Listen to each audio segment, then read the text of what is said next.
إن الحمد لله نحمده ونستعينه ونستغفره ونعوذ بالله من شرور أنفسنا ومن سيئات أعمالنا من يهده الله فلا مضل له ومن يضلل فلا هادي له وأشهد أن لا إله إلا الله وحده لا شريك له وأشهد أن محمدا عبده ورسوله يا أيها الذين آمنوا اتقوا الله حق تقاته ولا تموتن إلا وأنتم مسلمون يا أيها الناس اتقوا ربكم الذي خلقكم من نفس واحدة وخلق منها زوجها وبث منهما رجالا كثيرا ونساء واتقوا الله الذي تساءلون به والأرحام إن الله كان عليكم رقيبا يا أيها الذين آمنوا اتقوا الله وقولوا قولا سديدا يصلح لكم أعمالكم ويغفر لكم ذنوبكم ومن يطع الله ورسوله فقد فاز فوزا عظيما أما بعد وإن خير الكلام كلام الله وخير الهدي هدي محمد صلى الله عليه وسلم وإن شر الأمور محدثاتها وكل محدثة بدعة وكل بدعة ضلالة وكل ضلالة في النار أما بعد. Donc on commence aujourd'hui le cours numéro 60. Donc le cours d'aujourd'hui dans Kitab al-Kaba'ir de Cheikh Mohammed ibn Abdul Wahhab avec les commentaires de Cheikh Salih al-Fawzan, c'est au sujet de Babun an-nahyu an ash-shafa'ati fil hudud. Donc c'est l'interdiction d'intercéder par rapport aux peines de la charia. Une fois que une personne a été reconnue coupable d'un crime, elle a été ramenée devant le juge, eh bien on n'a plus le droit d'intercéder en sa faveur.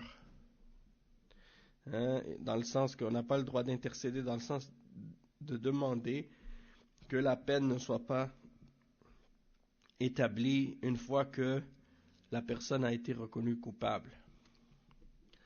Et on va lire les hadiths à ce sujet-là et les versets dans le Coran. Allah subhanahu wa ta'ala, il dit dans Surat An-Nur, le verset 2, wa qawlullahi ta'ala ولا تأخذكم بهما رأفة في دين الله إن كنتم تؤمنون بالله واليوم الآخر. Donc ça c'est le verset 2 dans Surat An-Nur. Et donc c'est ce qui signifie: et ne soyez pas pris de pitié pour eux dans l'exécution de la loi d'Allah, si vous croyez en Allah et au jour dernier. Donc, une fois qu'on a compris que cette personne, la personne en question qui a fait le crime, elle a été reconnue coupable, on ne doit pas être pris de pitié pour cette personne dans l'application de la loi d'Allah subhanahu wa ta'ala. Il dit وَلَهُمَا فِي حَدِيثِ الْمَخْزُومِيَّةِ أَتَشْفَعُ فِي حَدٍّ مِّنْ حُدُودِ اللَّهِ وفي الموطأ عن الزبير رضي الله عنه إذا بلغت الحدود السلطان فلعن الله الشافع والمشفع.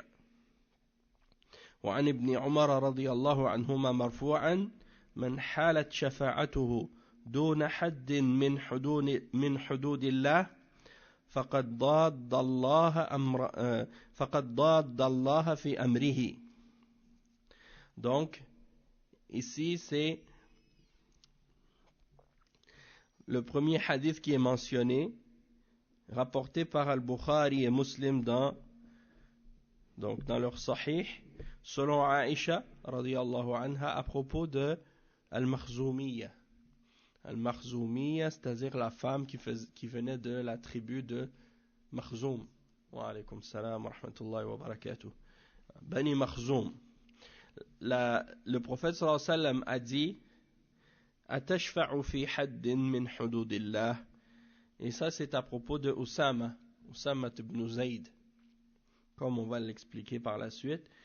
Lorsque les gens sont venus voir en fait le messager d'Allah sallallahu alayhi wa sallam. En fait, ils n'osaient pas venir voir le messager d'Allah directement. Parce que, ils avaient honte, justement, d'intercéder auprès du messager d'Allah, sallallahu alayhi wa sallam, à propos de ce sujet-là. Puisque c'est une femme noble qui a été accusée de vol. Elle a volé. Donc, les gens avaient du mal à voir qu'on lui coupe la main. Parce qu'on disait, bon, cette femme est une femme noble. Donc, comme si il faut faire quelque chose pour pas que sa main soit coupée. Et ils ont envoyé un sahabi. Ils savent que ce sahabi-là, il est bien aimé du messager d'Allah, sallallahu alayhi wa sallam, pour intercéder en sa faveur. Et ils ont donc demandé à Usama ibn Zayd d'aller voir le prophète sallallahu alayhi wa sallam pour demander d'enlever la peine ou de ne pas appliquer la peine sur cette femme pour pas qu'elle se fasse couper la main. Et qu'est-ce qui est arrivé? C'est que lorsque Usama ibn Zayd est venu voir le prophète sallallahu alayhi wa sallam pour lui demander de soulever la peine, eh bien le messager d'Allah sallallahu alayhi wa sallam a été en colère. Il s'est mis en colère.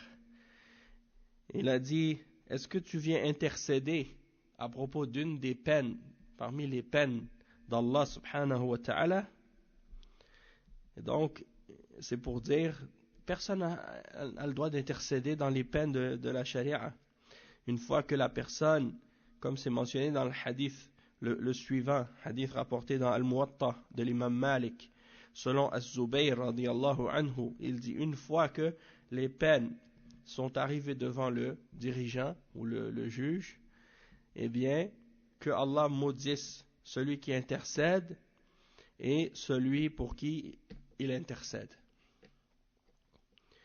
Donc c'est pour dire que celui qui intercède et celui qui lui demande d'intercéder pour quelqu'un. Donc c'est pour montrer donc que c'était grave qu'est-ce qu'il a fait. Et le prophète sallallahu alayhi wa sallam, pour montrer à quel point il était déterminé à établir la peine sur cette personne, il a dit c'est comme ça que les peuples d'avant, les juifs, eux, ils ont péri à cause de ça. Quand les nobles parmi eux faisaient un crime, ils n'appliquaient pas la peine. Puis quand les pauvres faisaient un crime, et là ils appliquaient les peines. Donc c'est ça qui a créé de l'injustice. Et il a dit, par Allah, même si Fatima, ma propre fille, elle avait volé, je lui aurais coupé la main. Donc c'est pour dire que c'est pas une question de noblesse, c'est pas une question de lien de parenté ou de famille ou d'honneur, de choses de ce genre, non. On applique la peine sur quiconque mérite que la peine soit appliquée. Et le hadith ensuite qui est rapporté, c'est un hadith qui est rapporté par Ahmad et Abu Daoud, selon Ibn Omar radiyallahu anhuma, que le messager d'Allah sallallahu alayhi wa sallam a dit, celui qui vient pour s'interposer par rapport à l'application d'une peine parmi les peines d'Allah subhanahu wa ta'ala, alors il a opposé Allah dans son commandement. Il a opposé Allah subhanahu wa ta'ala dans son commandement.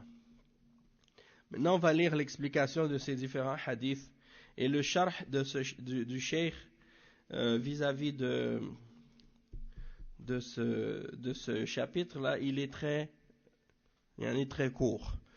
C'est un paragraphe. Donc il dit تجب إقامة الحدود الشرعية إذا ثبتت عند الحاكم بالإقرار أو البينة ولا يجوز لأحد أن يتدخل لإسقاطها بشفاعة أو بذل مال أو سلطة ويجب أن تقام على الشريف والضعيف والغني والفقير وقد جاء الوعيد الشديد في حق من تدخل لإسقاط حد كما في هذه الأحاديث التي ذكرها الشيخ في هذا الباب وقد لعن النبي صلى الله عليه وسلم من آوى محدثا. Donc le cheikh il dit il est obligatoire d'établir les peines de la charia lorsque ces peines-là ont été confirmée et établie chez le dirigeant, chez le juge ou le représentant du dirigeant, et que soit que la personne elle a reconnu elle-même, ou soit qu'on a établi les preuves et les indices qui indiquent que cette personne a réellement commis le crime, ou bien soit par rapport à des témoins ou des choses comme ça, et il n'est permis à personne de s'interférer dans l'application des peines pour essayer de les faire tomber ou de les annuler ou de ne pas les faire appliquer, soit par une intercession ou en donnant de l'argent ou par une autorité quelconque. Et il est obligatoire à ce que les peines de la charia soient appliquées sur les personnes qui sont nobles ou celles qui sont faibles ou celles qui sont riches ou celles qui sont pauvres, sans aucune distinction. Et dernièrement, vous voyez, parce que souvent les jeunes bid'a comme les Ikhwan, comme Tariq Ramadan et d'autres, ils critiquent l'Arabie Saoudite parce que l'Arabie Saoudite applique la charia de l'islam. Donc eux, ils cherchent toujours des erreurs et des fautes en Arabie Saoudite pour critiquer l'Arabie Saoudite. Par jalousie, parfois, ou bien pour d'autres raisons que Allah connaît, qui sont dans leur cœur. Allah al-Musta'an, ils critiquent le pays qui applique la charia au lieu d'essayer de les défendre et de les encourager dans le bien. Eux, au lieu de ça, ils les attaquent et les critiquent. De la même manière que les kuffars critiquent l'islam et la charia, eux, ils critiquent l'Arabie Saoudite parce qu'elle applique la charia. Donc, ils disent, mais ils appliquent seulement les peines sur les pauvres. Et ça, c'est, encore une fois, du mensonge et de la calomnie. Et dernièrement, il y a eu la preuve de ça, lorsque le roi Salman, hafidhahullah ta'ala, il a fait que la peine de mort soit appliquée sur un des Umara, un des princes qui avait commis un crime. Donc il a été exécuté selon la charia de l'islam. Et il l'a dit, ça c'est la charia d'Allah. Donc c'est pas pour dire que parce qu'il était un prince, parce qu'il est descendant de la famille royale, qu'il est protégé ou qu'il a l'amnistie, qu'il est protégé contre les punitions de la charia. Non. Que tu sois pauvre, que tu sois riche, que tu sois noble, que tu sois simple, personne ordinaire ou peu importe qui tu es, on doit appliquer la peine si cette peine-là est méritée. Et le cheikh il dit ensuite qu'il y a des sévères menaces qui ont été mentionnées dans la charia à propos de la personne qui s'interfère pour faire annuler l'application d'une peine, comme c'est mentionné dans les ahadiths que le cheikh Mohammed ibn Abdul Wahhab a mentionné dans ce chapitre. Et le prophète sallallahu alayhi wa sallam dit dans un hadith authentique, il dit « La'anallahu man awa muhdithan » c'est-à-dire que Allah maudisse celui qui protège ou qui défend un criminel. Celui qui protège ou qui défend un criminel, quelqu'un qui fait des crimes, ou bien un innovateur. Donc c'est la même chose. Donc ça c'est la fin de l'explication des hadiths de ce chapitre. Vous voyez que c'est pas trop long. Maintenant il y a un autre chapitre. Le chapitre suivant c'est Babun man a'ana ila khusumatin fil batil. Man a'ana ila khusumatin fil batil. C'est-à-dire celui qui aide dans une dispute, il aide dans le faux, dans une dispute ou dans un conflit. C'est-à-dire quand il y a un conflit entre deux parties, au lieu d'aider dans la vérité, lui, il aide dans le faux. Donc ça fait partie des grands péchés, parmi les grands péchés. Le cheikh, il dit, An-nasu tahta, le cheikh, il fait un commentaire avant d'expliquer les hadiths qui sont mentionnés dans ce chapitre et les versets. Parce que dans ce chapitre-là, le cheikh Mohammed ibn Abdul Wahhab, il a mentionné plusieurs hadiths et plusieurs versets. Et le cheikh Al-Fawzan, il fait un commentaire en premier sur le titre. Donc il explique le titre de ce chapitre. Il dit An-nasu تحدث بينهم خصومات ومنازعات وهذا من طبيعة البشر ولذلك أرسل الله الرسل وأنزل الكتاب ليحكم بين الناس فيما اختلفوا فيه قال سبحانه إنا أنزلنا إليك الكتاب بالحق لتحكم بين الناس بما أراك الله ولا تكن للخائنين خصيما وقال وأن احكم بينهم بما أنزل الله ولا تتبع أهواءهم واحذرهم أن يفتنوك عن بعض ما أنزل الله إليك ولما توفي النبي صلى الله عليه وسلم كان العلماء هم الذين يقومون بالحكم بين الناس لأن العلماء ورثة الأنبياء يحكمون بين الناس فيما اختلفوا فيه لأن الله تعالى قال فإن تنازعتم في شيء فردوه إلى الله والرسول إن كنتم تؤمنون بالله واليوم الآخر ذلك خير وأحسن تأويلا. Donc le cheikh il explique, il dit que les gens, il y a toujours des conflits et des disputes qui se produisent entre eux. Et ça fait partie de la nature humaine. Hein, qu'il y ait des conflits tout le temps. Ça c'est normal. Et c'est pour ça que Allah a envoyé les messagers et qu'il a fait descendre les livres. Pour que les hommes puissent juger entre eux au sujet des choses dans lesquelles ils ont divergé.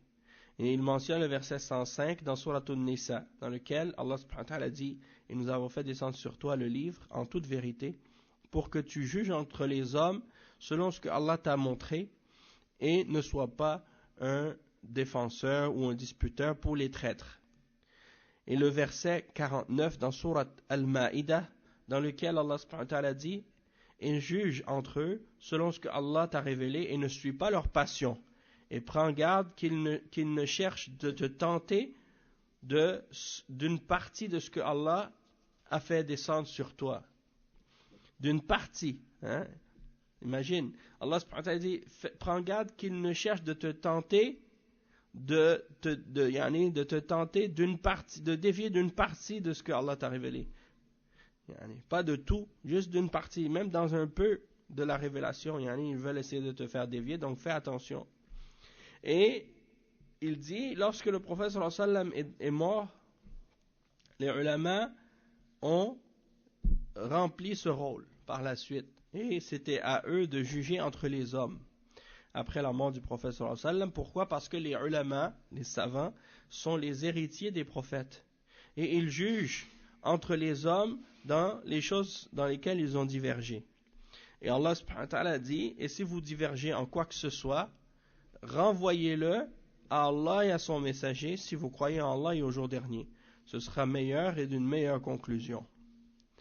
Et il dit والرد إلى الله تعالى هو الرد إلى كتابه الكريم والرد إلى رسوله بعد موته هو الرد إلى السنة الشريفة والذين يأخذون الحكم من الكتاب والسنة هم العلماء الذين يحكمون بين الناس بموجب ما جاء في الكتاب والسنة هذا أمر ضروري للبشر لا سيما للمسلمين والخصوم ليسوا على حد سواء فقد يكون منهم من هو ألحن بالحجة من الآخر وعنده بلاغة والآخر يكون دون ذلك فالحاكم بشر يقضي على نحو ما يسمع. Donc on va lire cette partie. Le cheikh il explique que de renvoyer la dispute ou la divergence à Allah, ça signifie de la renvoyer à son livre.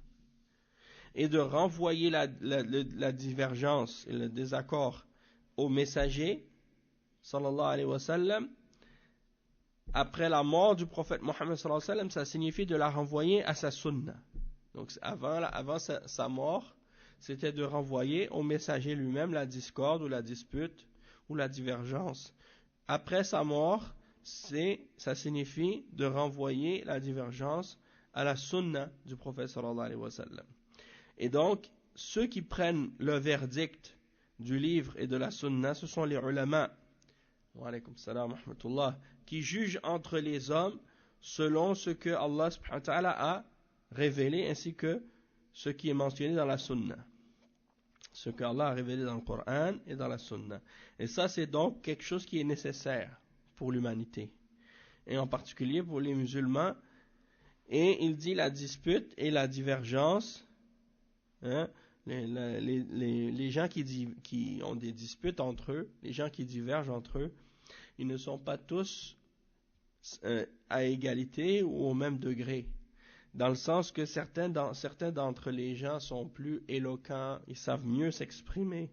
Hein, ils savent mieux s'exprimer quand il y a une dispute, ils savent comment expliquer leur cas, puis ils savent comment argumenter pour essayer d'établir leurs droits. Tandis qu'il y en a d'autres qui n'ont pas ce niveau-là, qui sont peut-être pas capables de s'exprimer aussi facilement.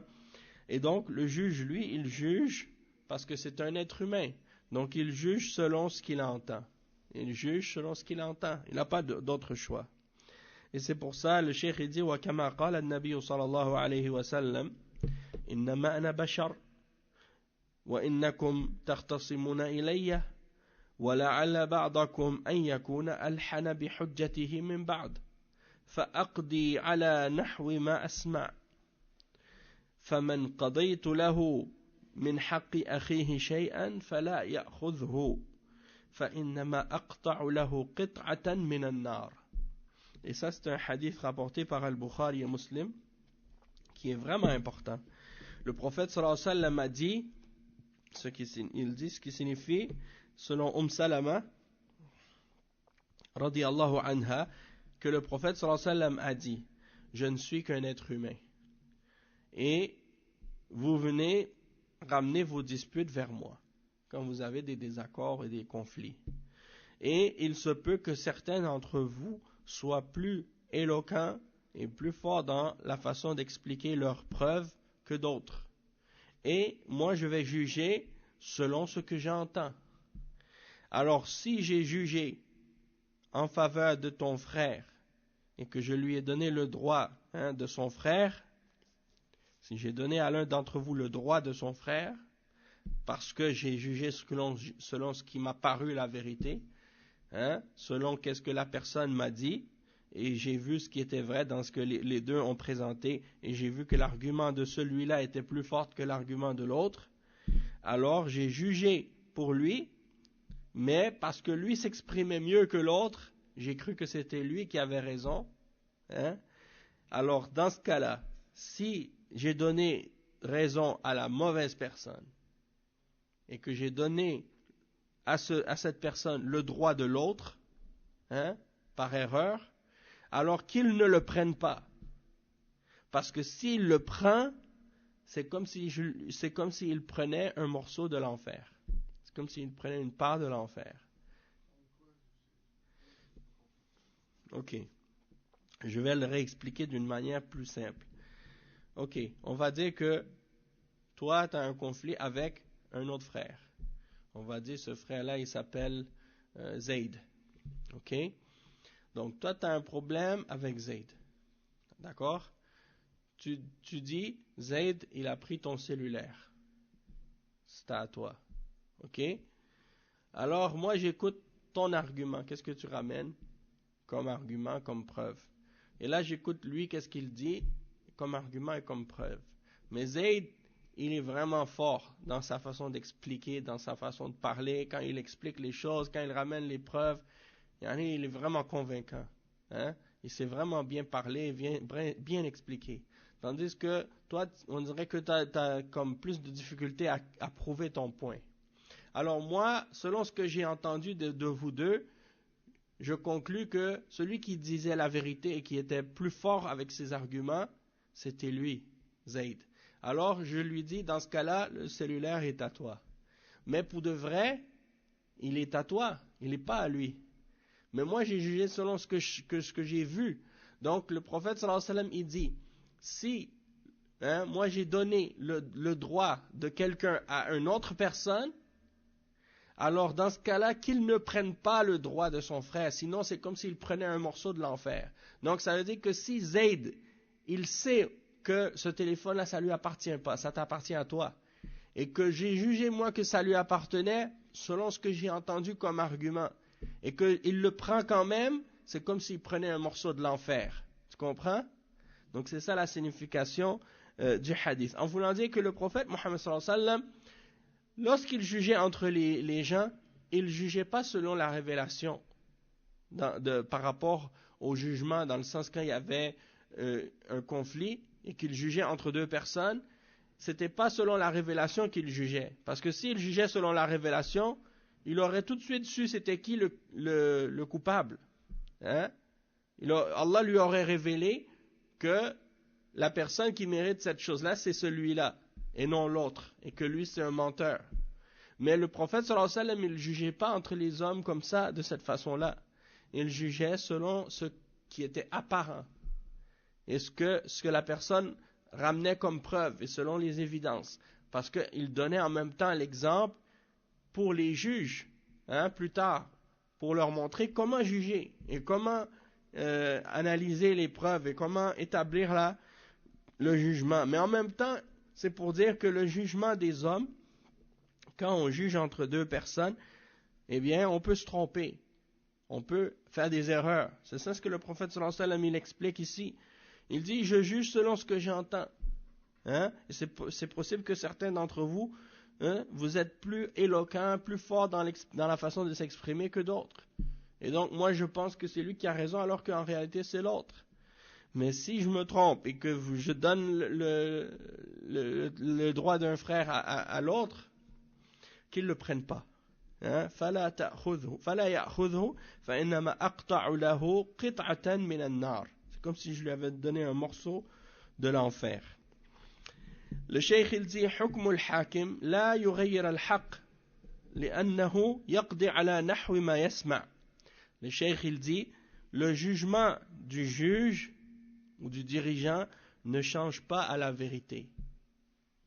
C'est-à-dire, c'est pas parce que le juge t'a déclaré innocent que tu es réellement innocent. C'est pas parce que le juge t'a déclaré coupable que tu es réellement coupable, parce que le juge il peut parfois avoir tort. Et combien de gens qui ont été coupables, ils ont été nommés innocents?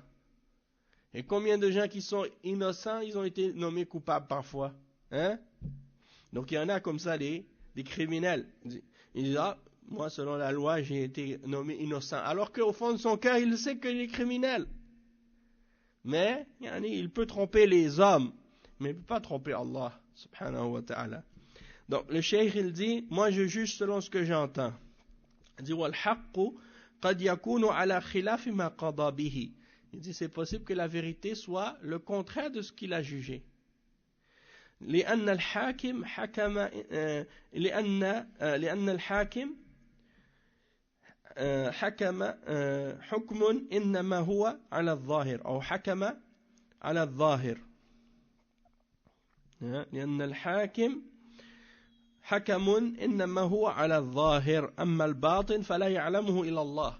Le juge il juge juste selon qu'est-ce qui est apparent, qu'est-ce qui est extérieur. L'intérieur, c'est seulement Allah qui le connaît. Le cœur, c'est seulement Allah qui le connaît. Et il dit وَلِذَلِكَ تُعَادُ الْخُصُومَاتِ عِنْدَ اللَّهِ يَوْمَ الْقِيَامَةِ. Il dit c'est pour ça que tous les conflits et les disputes, les conflits et les procès et les audiences, toutes ces choses-là qui ont eu lieu sur terre, elles vont être refaites devant Allah au jour de la résurrection. Subhanallah. Et au jour de la résurrection, Allah va établir la vraie justice. C'est pour ça. Allah va établir la vraie justice. Donc ceux qui avaient été accusés injustement, ce jour-là, ils vont être disculpés de ce qu'on leur a attribué. Et ceux qui avaient été innocentés injustement, ils vont être déclarés coupables ce jour-là, selon le jugement de la vérité et le jugement d'Allah subhanahu wa ta'ala qui connaît toutes les choses apparentes et cachées. Et le cheikh il dit Na'am wa yuntasafu lil mazlumi min al-zalim. Et on va remettre le jugement correct de celui qui a été opprimé vis-à-vis de l'injustice qu'il a subie.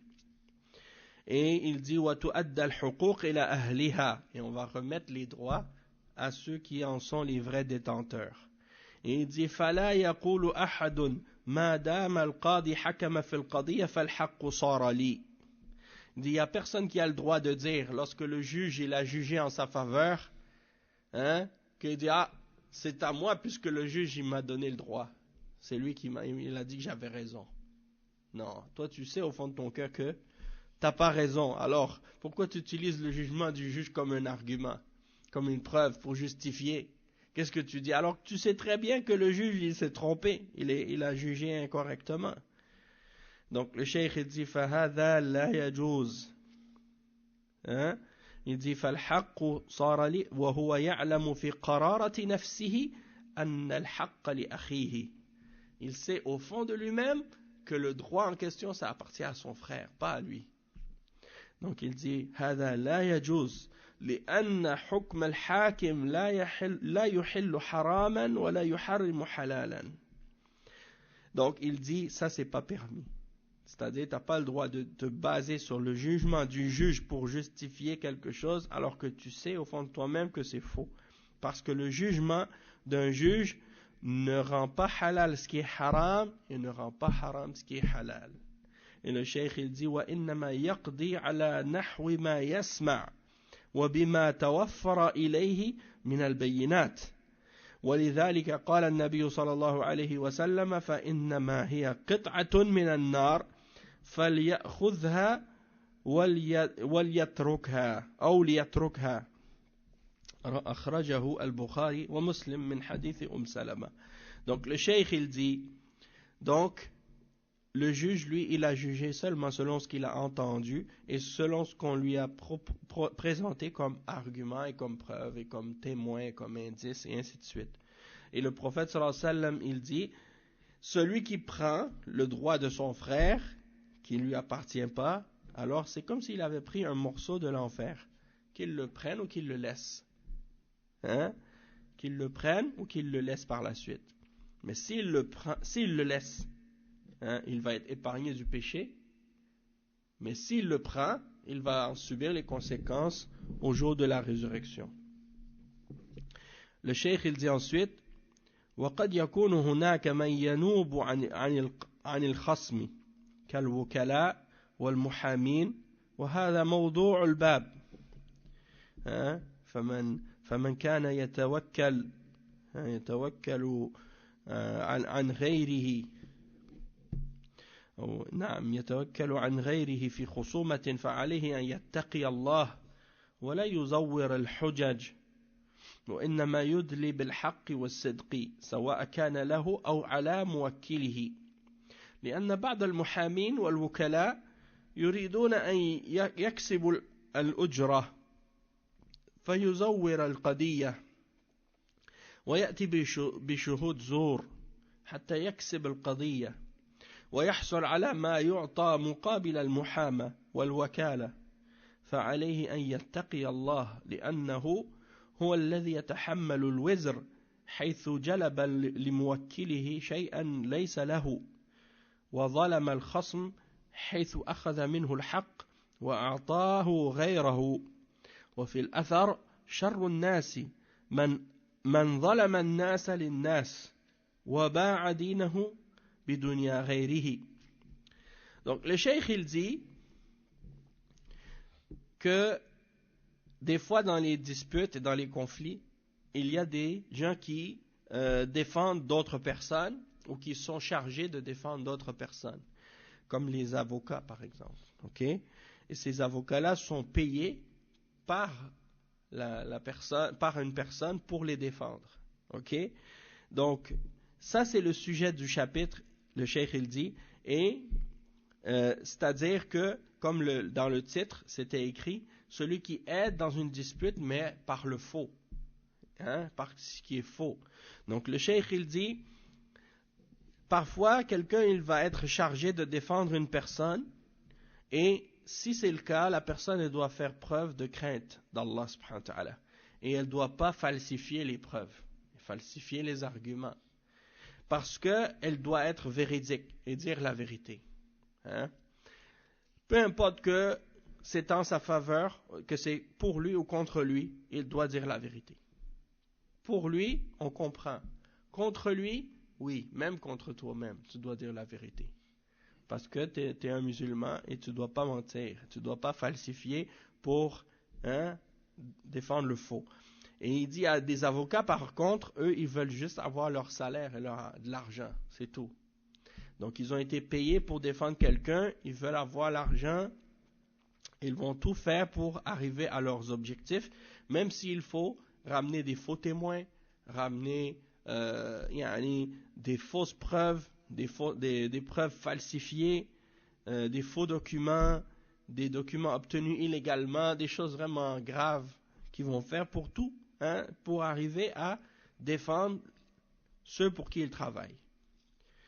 Et des fois, ils savent que la personne en question, elle est injuste. Qu'est-ce qu'elle fait, c'est pas correct. Mais ils la défendent quand même, dans l'injustice. Et ça, c'est pas correct.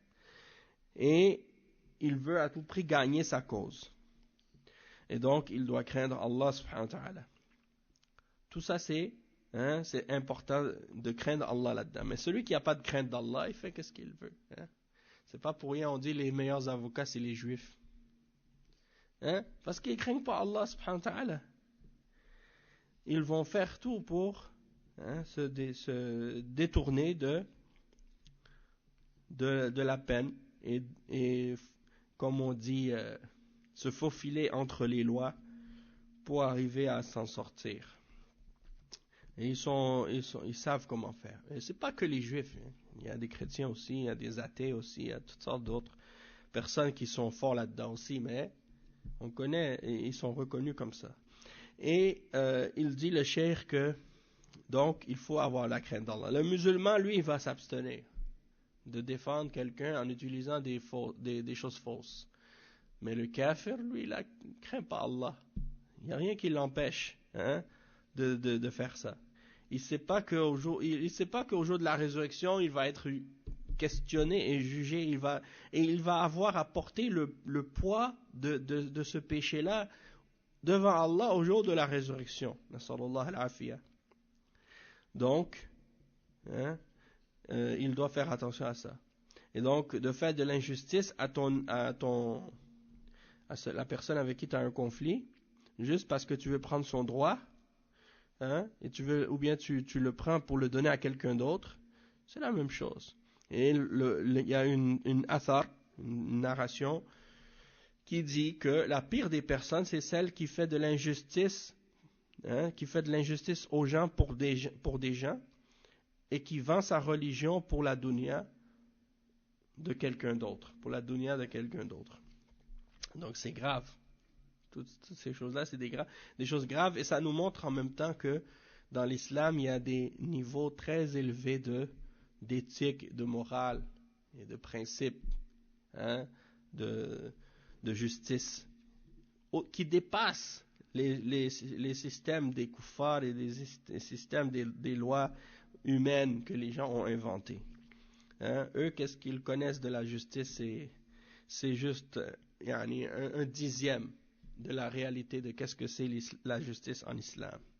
Et le cheikh il dit فهو أخذ الحق من صاحبه وأعطاه لغير صاحبه بسبب تزويره وخصوماته وبلاغته في الحجة فعلى الذين يتولون المحاماة والوكالات وأمر الخصومات أن يتقوا الله عز وجل وأن لا يخاصموا إلا بحق أما أن يتعمدوا التزوير ويغرروا بالقاضي ويستخدموا لذلك الأساليب الملتوية كأن يكون هناك رشوة أو شهادة زور فهذا في غاية الخطورة فالخصومة في الباطل أو بالباطل خطرها عظيم وشرها كبير فعليهم أن يتقوا الله تعالى ويعلموا أنهم مسؤولون أمام الله سبحانه وتعالى. Donc le cheikh il dit, donc il a pris le droit de son frère et l'a donné à quelqu'un d'autre à cause de sa falsification dans la façon comment il a argumenté et à cause de son éloquence, comment il présente les preuves de façon bien expliquée, bien exprimée, et il trompe les gens de cette façon-là. Donc ceux qui font le métier d'avocat ou des choses comme ça, hein, eh bien, ils doivent craindre Allah, hein, dans ces disputes-là. Et ils ne doivent argumenter et disputer que par la vérité. Et ils ne doivent pas, de façon intentionnelle, falsifier les preuves et les arguments pour tromper le juge, et en utilisant des ruses et des trucs comme ça, ou en utilisant des pots de vin, ou des faux témoignages, ou des choses de ce genre. Ça, c'est très dangereux. Et il dit donc que de disputer et d'argumenter par le faux, ça c'est quelque chose de très grave, très dangereux, et le mal qui en découle est très grand. Et donc, vous devez craindre Allah, ils doivent craindre Allah, ces gens-là, et savoir que ils vont être responsables et questionnés devant Allah, subhanahu wa ta'ala. Donc là, le cheikh, maintenant, il cite les versets du chapitre. Il dit وقال الله تعالى وتعاونوا على البر والتقوى ولا تعاونوا على الإثم والعدوان وقوله من يشفع شفاعة حسنة يكن له نصيب منها ومن يشفع شفاعة سيئة يكن له كفل منها الآية. Donc il y a deux versets qui sont mentionnés ici. Le premier verset dans Surat Al-Ma'idah, le verset 2, dans lequel Allah subhanahu wa ta'ala dit « Et encouragez-vous ou bien collaborez entre vous dans la bonté et la piété, et ne vous encouragez pas les uns les autres dans le péché et dans la transgression. » Donc, on ne doit pas s'entraider dans le péché et la transgression. Donc, des fois, par exemple, les gens ils te demandent « Est-ce que j'ai le droit de faire un travail dans tel endroit où il y a tel péché qui se fait ?» ou est-ce que j'ai le droit d'aider quelqu'un à faire telle chose dans tel travail dans lequel il y a quelque chose de haram ou quelque chose comme ça. Et la réponse, les ulama, ils ramènent toujours ce verset-là. وَتَعَاوَنُوا عَلَى الْبِرِّ وَالتَّقْوَى, c'est-à-dire entraidez-vous les uns les autres dans la piété, dans la bonté et la piété. Et ne vous entraidez pas dans le péché et la transgression. Donc toute chose dans laquelle il y a du péché et il y a de la transgression, on ne doit pas s'entraider dedans. On ne doit pas travailler là-dedans. Parce que ça voudrait dire qu'on aide quelqu'un à faire ce qui est haram. Et ça, c'est pas permis. Hein, il y en a qui disent, comme je disais tout le temps, il y a des gens qui sont parfois en train de demander dans la rue, là, ils demandent des choses. Ils voient quelqu'un, ils disent, est-ce que tu as une cigarette? Hein? Puis la personne, elle pense qu'elle fait un acte de générosité, elle lui sort une cigarette, elle lui donne. C'est comme si elle veut montrer qu'elle partage et qu'elle est généreuse. Et dans ce cas-là, non, parce que tu partages et tu es généreux, mais dans ce qui est haram, dans le mal. Dans ce cas-là, non, il n'y a pas de récompense. Au contraire même, il y a un péché supplémentaire dedans du fait que tu aides quelqu'un à faire quelque chose qui est haram. Dans ce cas-là, il n'y a pas de bien, il n'y a pas de bien là-dedans. Hein? Et c'est pour ça que on sait que le prophète sallallahu alayhi wa sallam, il a dit dans un hadith authentique que celui qui fait une bonne action, il aura la récompense de cette bonne action-là et la bonne action de la récompense de tous ceux qui l'ont suivi dans le bien, sans que ça diminue quoi que ce soit de ses bonnes actions à lui. Et celui qui fait une mauvaise action, il aura son péché à lui et le péché de tous ceux qui l'ont influencé dans ce péché-là et qui l'ont suivi dans le péché ou dans la bid'a ou des choses de ce genre. Donc ça veut dire que c'est pas seulement leur péché qu'ils vont avoir, mais le péché de ceux qui les ont suivis dedans.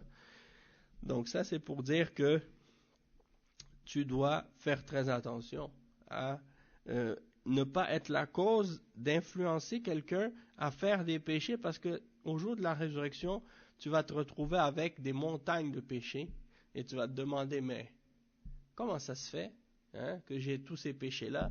Moi, j'ai pas fait tout ça, mais c'est tous ceux qui t'ont suivi dans le péché que tu faisais.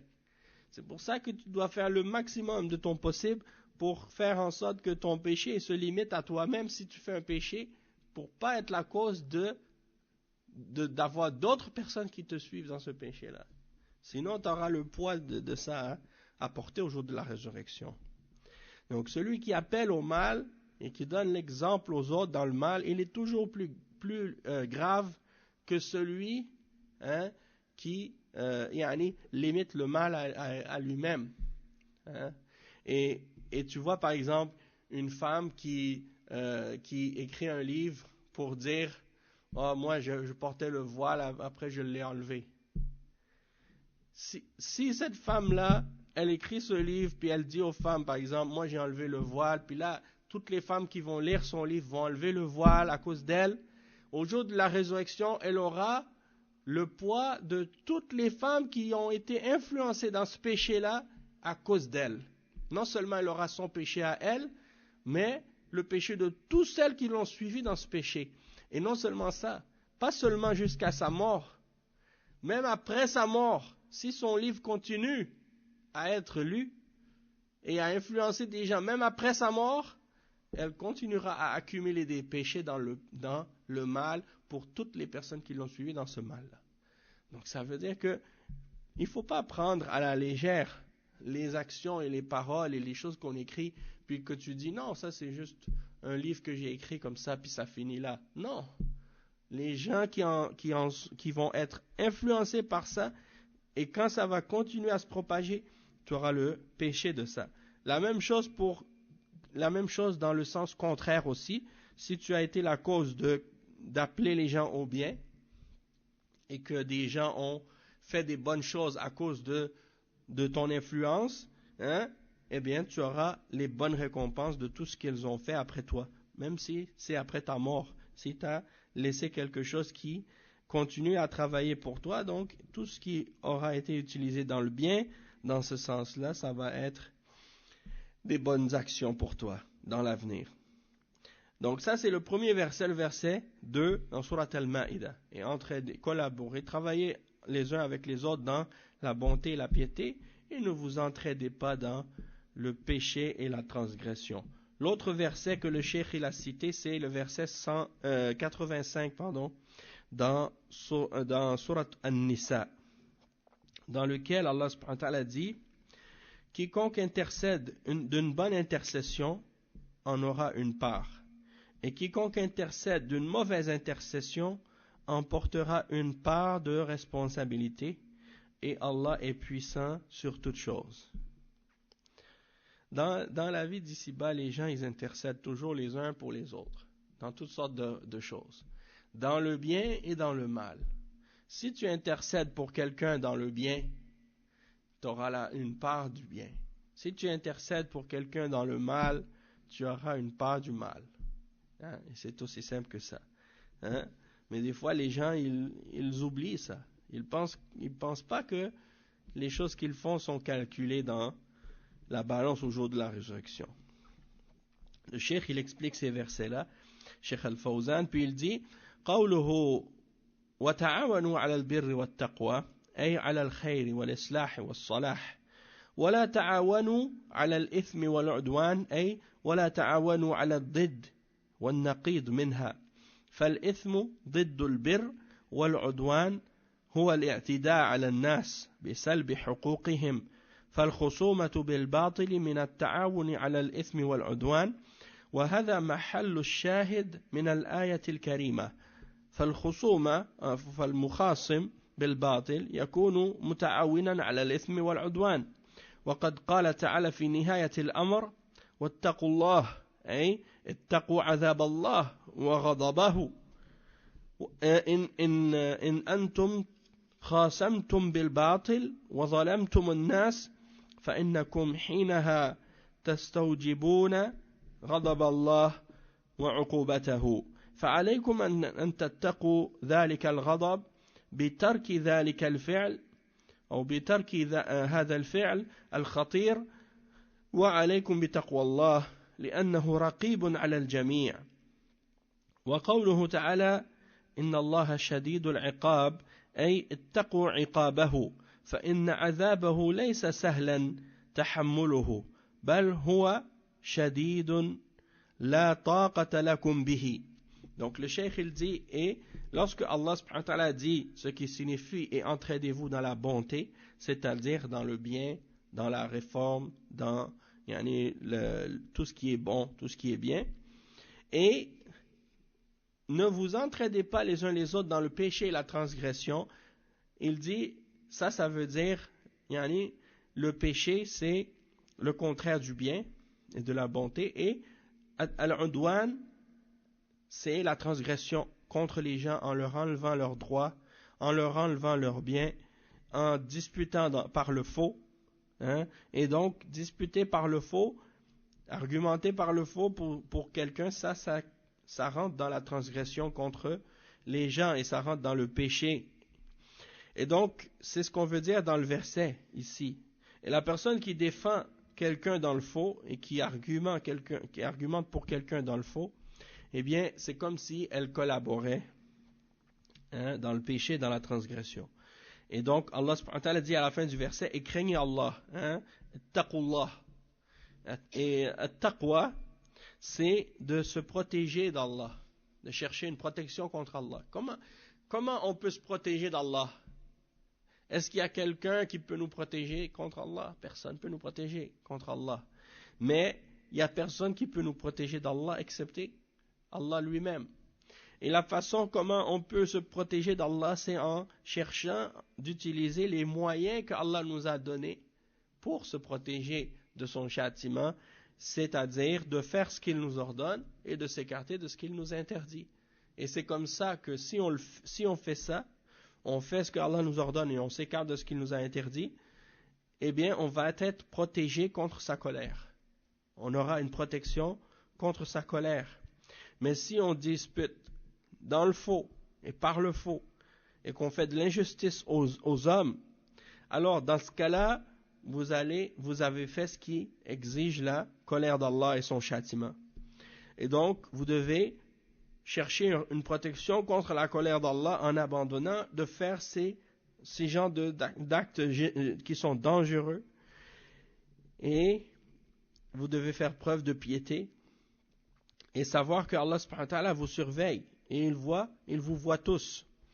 Et donc il dit, et ensuite Allah subhanahu wa ta'ala il dit, ce qui signifie, et Allah est dur en châtiment. Et certes, Allah est dur en châtiment, c'est-à-dire craignez son châtiment, car son châtiment n'est pas facile à endurer, et même qu'il est tellement dur que vous ne serez pas capable de le supporter. Le cheikh il dit ensuite, فهذا فيه تحذير من المعاونة على الخصومة بالباطل فمن فعل وأعان على ذلك فقد عرض نفسه لعقاب الله وقوله تعالى من يشفع شفاعة حسنة يكن له نصيب منها الشفاعة قسمان الأولى شفاعة عند الله تعالى وهذه له شروطها كما جاءت في الكتاب والسنة والثانية عند المخلوقين. Donc le cheikh il dit ici donc que Allah subhanahu wa ta'ala donc il avertit contre le fait de s'entraider dans le faux et de disputer par le faux. Et donc quiconque fait cela ou aide à cela, eh bien il s'est mis lui-même à la merci du châtiment d'Allah. Et il dit ensuite dans le verset suivant, Allah subhanahu wa ta'ala, le verset 85 dans Surat An-Nisa, il dit ce qui signifie, et celui qui intercède d'une bonne intercession, il aura une part de cela. Il dit le Cheikh Al-Fawzan que l'intercession elle est de deux types. Il y a deux types d'intercession. L'intercession auprès d'Allah et l'intercession auprès des créatures. Ça c'est deux types d'intercession. Et dans ces deux types d'intercession, il y a une partie qui est bonne, et un aspect qui est bon, et il y a un exemple qui est mauvais aussi, dans les deux. L'intercession auprès d'Allah subhanahu wa ta'ala, il y en a qui c'est shirk, et il y en a qui c'est permis. Et l'intercession auprès des créatures, il y en a que c'est dans le faux, il y en a que c'est dans le vrai. Hein? Donc il donne l'exemple, le cheikh il explique. Il dit الشفاعة هي ما يسميها الناس اليوم الوساطة والوساطة في تحصيل الطلب هي أن يتقدم شخص بطلب من الوالي أو الحاكم شيئا له فيه مصلحة وليس فيه ظلم أو عدوان على أحد لكن يكون الحاكم لا يلقي بالا لهذا الطلب لأن الطالب ليس ذا شأن أو لا يعرفه الحاكم فيأتي بعض الناس فيشفعون عند الحاكم لهذا الطالب في طلبه والشفاعة مأخوذة من الشفع والشفع ضد الوتر فصاحب الطلب يكون منفردا في طلبه ثم جاء هذا الواسطة أو جاء هذا بالواسطة فصار شافعا له فتحول بذلك من كونه منفردا في طلبه إلى أن أصبح شفعا. Donc le cheikh il explique que l'intercession entre les vis-à-vis des créatures ou auprès des créatures, c'est ce qu'on appelle dans le langage commun al-wasata en arabe, c'est-à-dire d'avoir, des fois on dit en français, d'avoir un contact ou d'avoir un piston. Je ne sais pas si vous dites ça ici, le piston. Qu'est-ce qu'on dit ici? Comment on dit?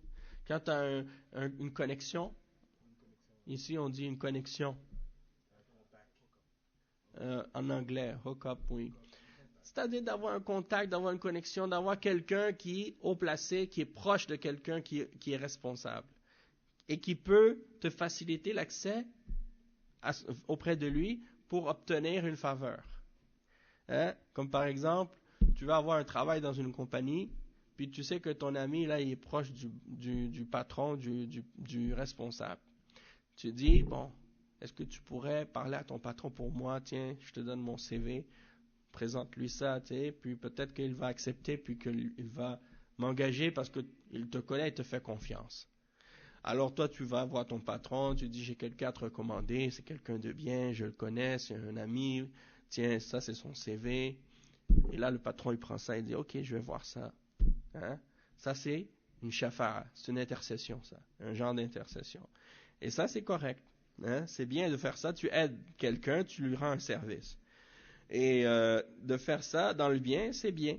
Mais si tu le fais d'intercession pour le mal, dans ce cas-là, c'est mal. Hein?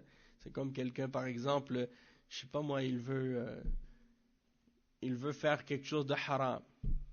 Je sais pas moi, il cherche un travail, mais dans quelque chose qui n'est pas permis dans l'islam. Comme par exemple, il veut travailler dans une compagnie d'alcool ou je sais pas moi, compagnie de musique. Il dit... tiens, je te donne mon CV, fais-moi rentrer, des choses comme ça. Et si tu l'aides dans le haram, dans ce cas-là, c'est haram. Aider dans le halal, c'est bien. Mais aider dans le haram, c'est pas bien.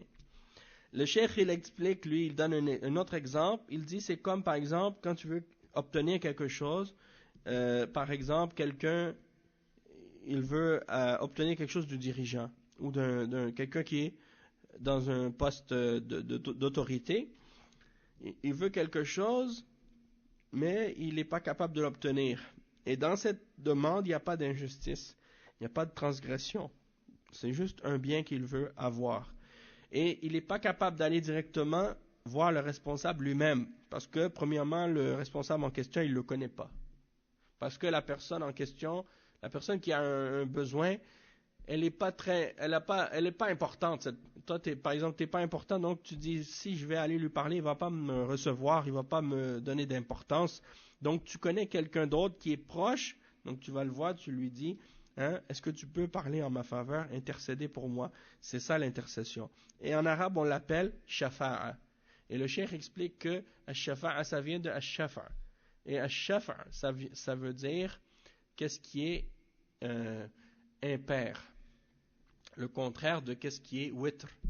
Le contraire du witr. Witr, ça veut dire impair, et shafa', ça veut dire pair. D'accord? Donc, pourquoi on l'appelle pair? L'intercession, ça vient du mot pair, parce que quand tu étais tout seul, hein, tu étais tout seul, tu étais impair, tu es allé voir quelqu'un pour lui demander d'intercéder pour toi, donc maintenant, au lieu d'être un, vous êtes deux, donc vous êtes devenu impair. Et c'est dans ce sens-là que linguistiquement ça vient, c'est l'origine linguistique du terme shafa'a. Il dit والشفاعة في الخير فيما ينفع الناس مطلوبة وفيها أجر عظيم قال النبي صلى الله عليه وسلم اشفعوا تؤجروا ويقضي الله على لسان رسوله صلى الله عليه وسلم ما يشاء فالشافع في الخير مأجور سواء قبلت شفاعته أم لم تقبل لأن الله سبحانه وتعالى يقول من يشفع شفاعة حسنة يكن له نصيب منها لأن هذا من التعاون على البر والتقوى ومن جلب النفع للمسلمين. Donc, le cheikh il explique que l'intercession dans le bien c'est quelque chose qui est demandé dans l'islam, c'est quelque chose qui est bien quand tu fais une intercession pour le bien, quelque chose qui est bénéfique pour les gens, et il y a une grande récompense dans le fait de faire ça pour quelqu'un. La rishwa hada la yajuz. Barakallahu fik. Donc les pots de vin, non, ça c'est pas permis. Mais l'intercession comme ça, sans pot de vin, ça c'est quelque chose de bien. Et le prophète sallallahu alayhi wa sallam a dit, dans un hadith qui est rapporté par Al-Bukhari et Muslim, selon Abu Musa al-Ash'ari, il a dit, intercédez et vous serez récompensés. Intercédez et vous serez récompensés. Ishfa'u tu'jaru. Et donc, ça c'est pour dire que Allah subhanahu wa ta'ala, il dit wa yaqdillahu ala lisani rasulihi ma yasha. Il dit Allah, il décrète par la langue de son messager ce qu'il veut. Et ça c'est pour dire que il a décrété cet exemple-là, que l'intercession dans le bien c'est quelque chose qui est récompensé, même si l'intercession n'est pas acceptée. C'est-à-dire que quelqu'un il te demande d'intercéder en sa faveur. Tu seras récompensé par Allah pour ça, même si l'intercession que tu fais pour la personne, c'est pas accepté. Hein? Si tu payes pour, par exemple, un visa de résidence pour rester en l'islam, tu payes une personne pour ça, par exemple. Bon, ça dépend des cas. Si c'est permis de procéder de cette manière, ouais, non, c'est ça. Si c'est légal, oui. Si c'est illégal, dans ce cas-là, non. Parce qu'il faut procéder de la façon qui est permise islamiquement. Mais si, par exemple, on va dire que tu connais quelqu'un qui est proche d'un dirigeant, puis que toi, tu lui dis, écoute, moi, j'aimerais ça, par exemple, faire la hijra, et j'aimerais ça vivre dans un pays musulman. Est-ce que ce serait possible pour toi de parler avec le dirigeant pour qu'il me donne la permission de rester dans son pays, ou qu'il me donne la résidence ou quelque chose comme ça? Laisse-moi te dire que si tu connaissais quelqu'un qui est ami avec le roi d'Arabie Saoudite ou le roi d'un pays musulman et que il te respecte, ou bien il le respecte, cette personne-là, et qu'il lui demande, lui il veut une résidence, il a juste à signer un papier et puis ça y est, tu as la résidence tout de suite. Hein? C'est pas nécessaire que tu vas passer par tous les processus là, les étapes, non, parce que le roi il a la décision dans ces affaires-là s'il veut. Mais c'est sûr que c'est pas facile de connaître quelqu'un qui a, comme on dit, cette connexion-là, tu vois. Mais c'est pour dire que si quelqu'un est capable de t'aider dans ça, c'est quelque chose de bien. Parce que la hijra, de quitter un pays non musulman pour aller vivre dans un pays musulman, c'est une des plus grandes formes d'adoration dans l'islam. Hein? Et Allah subhanahu wa ta'ala, il a mentionné la hijra dans plusieurs versets dans le Coran, et il en a fait l'éloge. Donc il n'y a pas de doute que c'est une ibada. Hein? Et le cheikh il dit également que ton intercession soit acceptée ou non, elle sera récompensée. Ça veut dire que toi là, si tu vas voir ton patron par exemple, tu lui dis, est-ce que tu pourrais par exemple engager un tel, ça c'est une personne que je connais, c'est une bonne personne, il va faire le bon travail. Si le patron il l'accepte, tu auras la récompense. Si le patron l'accepte pas, tu auras la récompense quand même aussi, parce que tu as fait l'effort, tu as essayé et tu as voulu intercéder, Allah va te récompenser. Celui qui fait une bonne intercession pour quelqu'un, il aura une part de cette intercession-là. Et il dit, et ça fait partie de s'entraider dans la bonté et dans la piété. Et ça fait partie d'essayer de ramener du bien pour les musulmans. Le cheikh il dit ensuite, وَقَوْلُهُ تَعَالَى من يشفع شفاعة حسنة يكون له نصيب منها أي نصيب من أجرها فالحاكم إذا استجاب وأعطى هذا الطالب ما ينفع ويفيد صار للحاكم أجر وللشافع أجر ولهذا قال نصيب منها أي يناله نصيب من الحاكم أو الشخص الذي أجاب الطلب بما ينفع وهذا ترغيب من الله في الشفاعة في الخير ثم قال تعالى ومن يشفع شفاعة سيئة فهذا في مقابل الشفاعة الحسنة وهي الشفاعة بالباطل أو في ظلم وعدوان أو في أخذ حقوق الناس هذا شفاعة سيئة يكون له كفل منها أي نصيب منها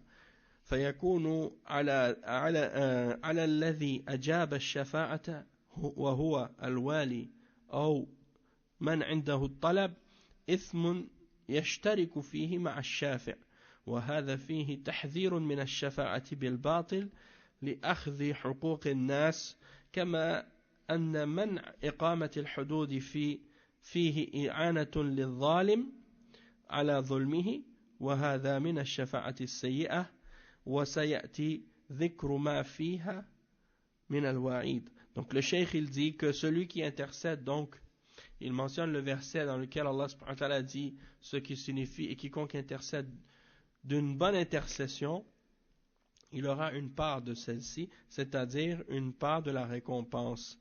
Donc le dirigeant qui par exemple accepte de répondre à l'intercession et qui donne à la personne qui voulait obtenir quelque chose ce dont il a besoin et que ça c'est une chose qui est bénéfique et qui est bonne alors dans ce cas-là le dirigeant il en aura une part et la personne qui a intercédé il aura une part de la récompense aussi et c'est pour ça qu'il dit une part de la récompense c'est-à-dire qu'il va avoir une part de la récompense avec le dirigeant ou bien avec la personne qui a accepté la demande d'intercession de faire ce qui est bénéfique. Et donc il y a dans ça quelque chose qui est incitatif de la part d'Allah subhanahu wa ta'ala pour nous encourager à faire une intercession dans le bien. Puis il dit ensuite ce qui signifie dans le verset et quiconque fait une intercession mauvaise qui intercède dans le mal. Et ça, c'est le contraire de la bonne intercession. D'intercéder dans le faux, d'intercéder dans l'injustice, d'intercéder dans la transgression. Donc ça, c'est dans le fait de vouloir prendre le droit des autres. Dans le fait de faire une intercession dans qu'est-ce qui est mauvais. Eh bien, celui qui intercède dans le faux et dans le mal, eh bien, il aura une part de ce péché-là. Il aura une part de cette mauvaise intercession-là. Et donc, celui qui répond à cette intercession-là, lui-même, ou bien la personne à qui on demande, comme le dirigeant ou le responsable dans ce cas-là, ou bien et qu'il accepte de donner à celui qui fait la demande, cette demande, il l'accepte, alors dans ce cas-là, il est partenaire dans l'intercession lui-même et il aura une part de ce péché-là. Et ça, c'est un avertissement de la part d'Allah subhanahu wa ta'ala de ne pas faire justement des intercessions dans le faux pour prendre le droit des gens. Et c'est pour dire que, comme par exemple également le fait d'empêcher l'établissement des peines ou d'aider l'injuste à faire de l'injustice ou bien il y a des choses de ce genre. Donc ça, c'est des formes d'intercession qui sont mauvaises et il n'y a pas de doute que c'est haram et il y a des menaces très sévères qui sont mentionnées à ce sujet-là et qu'on va mentionner dans la suite. Après le cheikh il dit وَهَذِهِ الْآيَةِ قَسَّمَتِ الشَّفَاعَةِ إِلَى نَوْعَيْنِ شَفَاعَةٌ حَسَنَةٌ حَثَّ اللَّهُ عَلَيْهَا وَرَغَّبَ فِيهَا ورتب عليها الأجر والثواب ولهذا ينبغي للمسلم أن يسعى فيها ولا يتوانى لأن هذا من باب التعاون على البر والتقوى وما ينفع المسلم به أخاه المسلم. والنوع الثاني شفاعة سيئة وهي ما يحصل بها ظلم للناس أو مصادرة لحقوقهم بسبب الشافع ومناصرة للظالم على المظلوم، فهذه الشفاعة ينال الشافع كفل من أي نصيب من إثمها وشرها، وهذا محل الشاهد من الآيات التي في الباب. Donc le cheikh il termine donc l'explication de ces versets-là en disant que les versets qu'on a lus, ils divisent l'intercession en deux types ou en deux catégories. L'intercession qui est bonne et que Allah a encouragé, il a incité les gens à le faire, et il a mentionné qu'il y aura une récompense pour celui qui le fait, et il faut que le musulman fasse des efforts et qu'il n'hésite pas donc à collaborer dans le bien et à faire du bien et à aider dans le bien, hein, avec ce qui est bénéfique pour le musulman. Il fait qu'est-ce qui est bon pour son frère, hein. Ça c'est important. Il y en a des gens, des fois, ils ont la possibilité de faire du bien pour les autres et de les aider, puis ils veulent jamais, ils refusent tout le temps. Chaque fois que tu le vois, tu dis ya akhi, hein, rends-moi ce service-là, va parler, amène mon CV, amène mon ci, ou bien rends-moi ce service, parle avec ton patron, parle avec ton responsable, essaie de me donner un coup de main. Toujours, ah non je peux pas, non je peux pas, non je peux pas. C'est pas qu'il peut pas, des fois il veut pas, c'est tout, hein. Donc ça c'est pas bien. Le musulman il devrait essayer d'aider son frère. Il devrait essayer de collaborer avec son frère. Et en même temps les musulmans entre eux ils devraient tous s'aider. Il ne devrait pas y avoir de la jalousie entre les musulmans dans ces choses-là. Des fois, qu'est-ce qui se passe, c'est que quelqu'un dit « Moi, j'ai réussi à avoir ce poste, je suis arrivé dans cette compagnie, ou bien je suis arrivé à telle situation, et là, bon, c'est chacun pour soi. Si les autres ils veulent rentrer, ils s'arrangeront par eux-mêmes. Hein? Ça, c'est pas mon problème.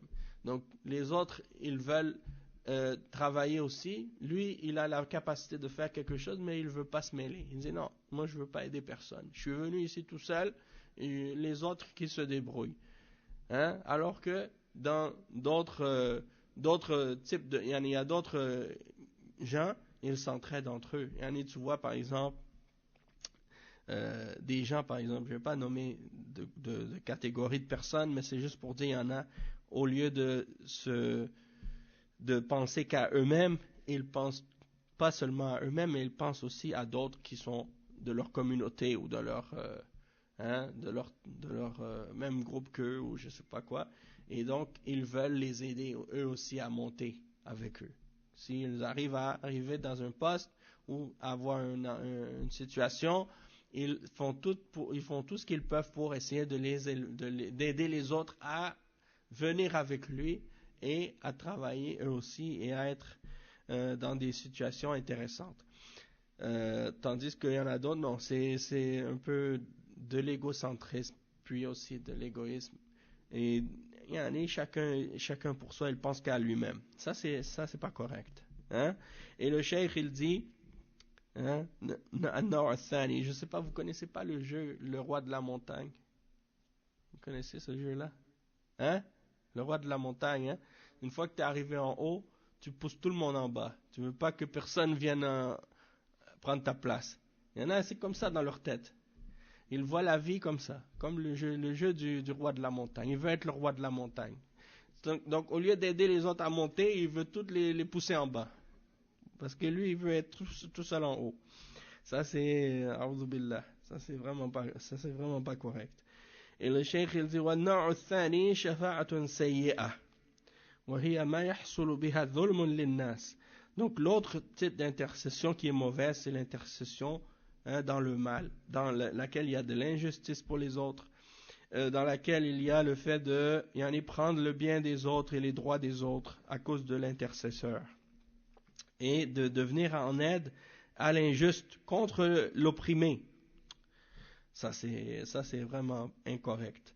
Et donc l'intercession, dans ce cas-là, cette mauvaise intercession-là, la personne qui l'a fait, elle aura une part du péché et du mal. Et c'est ça qu'on voulait tirer dans ce verset-là comme preuve par rapport au chapitre.